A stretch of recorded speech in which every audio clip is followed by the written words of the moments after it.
Kalau mobil kalian bermasalah, gejalanya kadang bikin bingung. Mulai dari brebet, cek engine menyala, tarikannya nggak enak, BBM jadi boros. Biasanya langsung muncul pertanyaan klasik. Wah, ini sensor mobilku ngacak nih. Atau bahkan kalian berpikir, jangan-jangan ECU mobilku yang rusak. Wah, kemungkinan ECU mobilnya rusak deh. Dan hal ini biasanya sering banget terjadi, salah ganti part, salah diagnosa, dan akhirnya keluar biaya yang lebih besar dari yang seharusnya.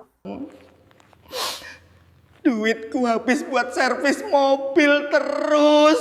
Tapi sebelum kita lanjut pembahasannya nih teman-teman, pastikan teman-teman tuh mendukung channel ini biar channel ini bisa semakin berkembang. Caranya kalian bisa klik tombol like, komen, dan subscribe. Oh ya, bagi teman-teman nih ya yang mau tanya-tanya tentang problem dari mobil kalian, kalian bisa join ini di hashtag Tanya Raja. Ketik aja deh, hashtag Tanya RADJA. Pakai D ya teman-teman, baru kalian tulis pertanyaannya. Nanti kalau ada pertanyaan yang menurut aku tuh menarik, aku bakal ulas tuh di hashtag Jawab Raja.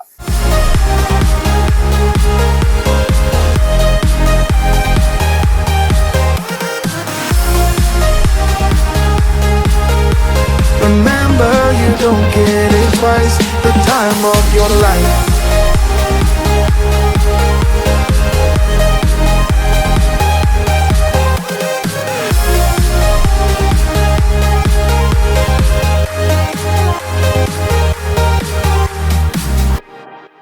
Buat yang baru gabung, selamat datang di channel Raja AutoCare. Di channel ini kita ngebahas nih dunia otomotif dari pengalaman nyata kita di lapangan, di workshop.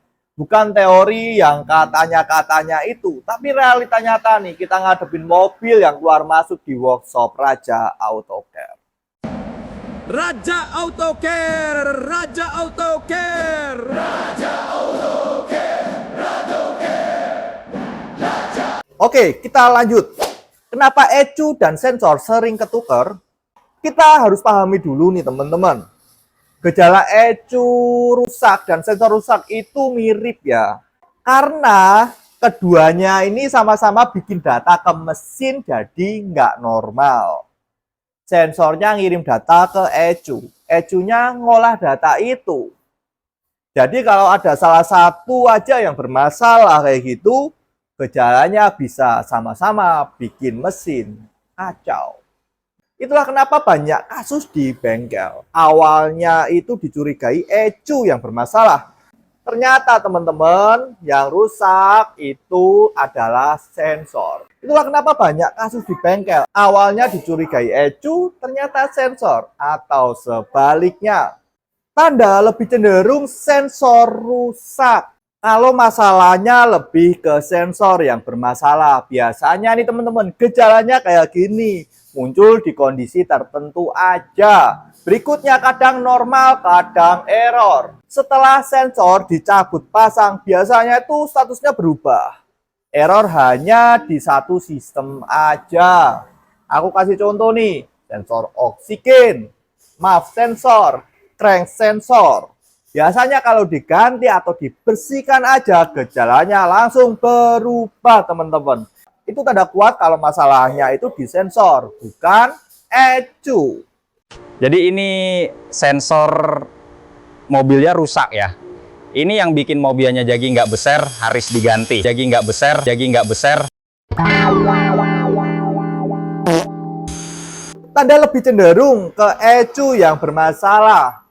Kalau ECU yang mulai bermasalah, biasanya itu lebih kompleks, teman-teman. Gejalanya itu nggak fokus di satu titik aja. Kadang banyak sistem ikut terpengaruh atau kacau sekaligus.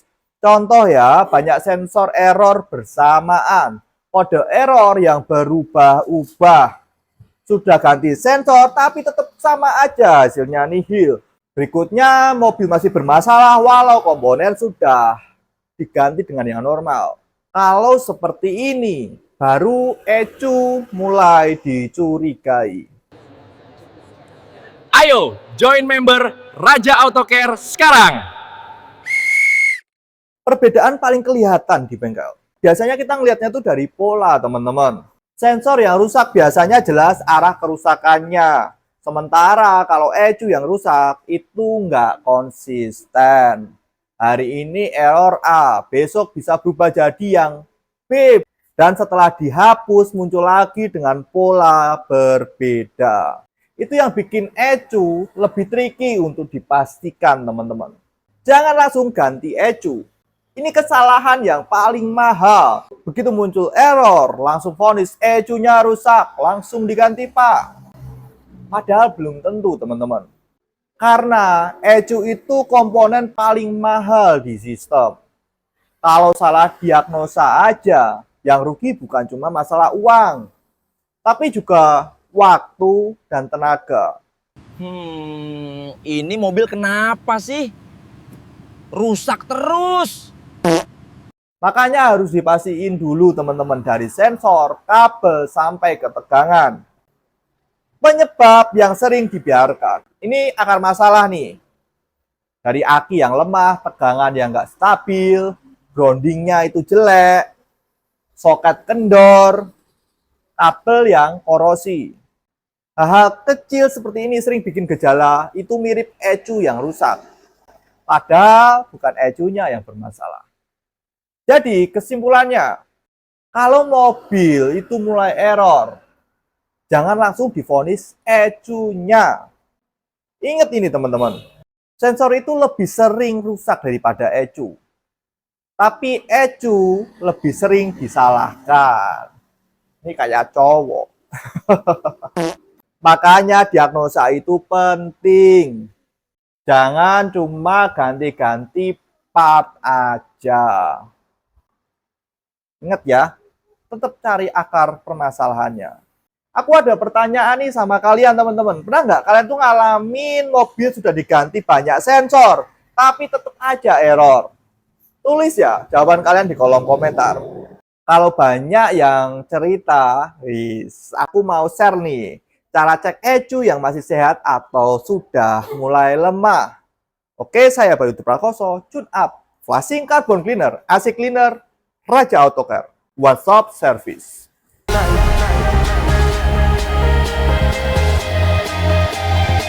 This is the time of your life. Remember, you don't get it twice. The time of your life.